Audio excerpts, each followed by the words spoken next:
Hey, Hoochikin St. Hooch here, and welcome to my new series, If I Were King for a Day. This series focuses on the fact that Bob Iger said in an interview a while back that he wants to pump more IP in the parks and the resorts and all that kind of stuff. So basically this series is I'm taking different IPs, Disney and non-Disney, but related to Disney that Disney has. Anyway, let's get started. The first thing I would tackle if I was king for a day to make better on Walt Disney World property by adding an IP is Disney's Fort Wilderness Resort and Campground. Now, we all know that they're adding and they're phasing out the old cabins and they're adding in the new cabins, which seem to be pretty nice. But let's step it up a notch. What can we do to add to Disney's Fort Wilderness Resort and Campground to make it even more fun and more enjoyable? We retheme it to Gravity Falls. We retheme it to Gravity Falls. Let's talk about it.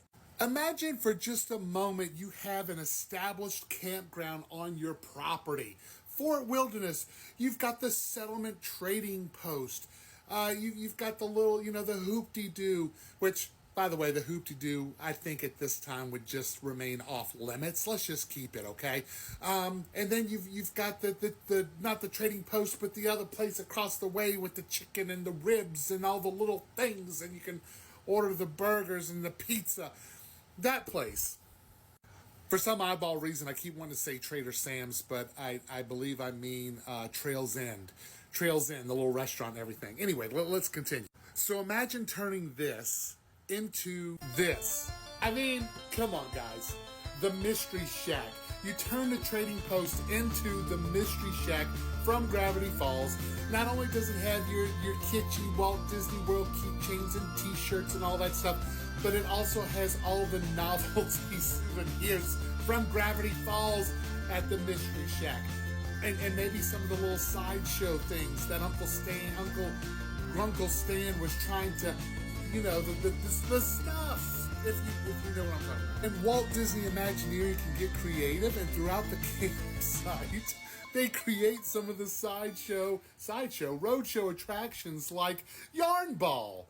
Or, I mean, how could you not want to see and visit this? Come on!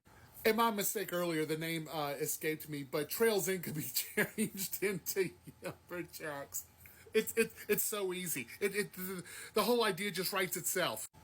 And listen, I'm going to tell you that Fort Wilderness, if you've ever stayed there, if you've ever visited, if you've gone around the campsites, times like Halloween and different times of the year, it's a very community-based resort where they like to do things.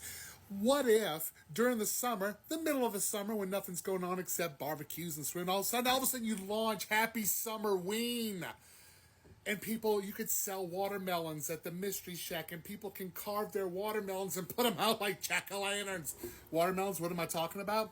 If you've never seen this episode of Summerween, you definitely need to go check it out. It's probably it was actually the first episode I had ever seen of Gravity Falls, and I was hooked, and it's absolutely amazing. But people could go trick-or-treating, so to speak, during Summerween to all the different campsites. So, for just a moment, just sit back and think of the possibilities of what Fort Wilderness could become if it was themed to Disney's Gravity Falls. If you haven't seen the series, definitely go check it out. It would just be amazing. Like I said, Imagineering could put little roadshow attractions throughout the campsite resort, use special effects in some of those, and do the things. And maybe you gotta find the book, one of the 3 books, or one of the, through the resort, and you could have games during the day and things like that. It would just be amazing. What do you think? Do you think that my concept of changing Disney's Fort Wilderness Resort and Campground into a Gravity Falls Resort and Campground is a good idea? Let me know in the comments below. Share this post. Please share this post. And definitely give me a follow if you enjoy this type of content. Until next time, Hooch on.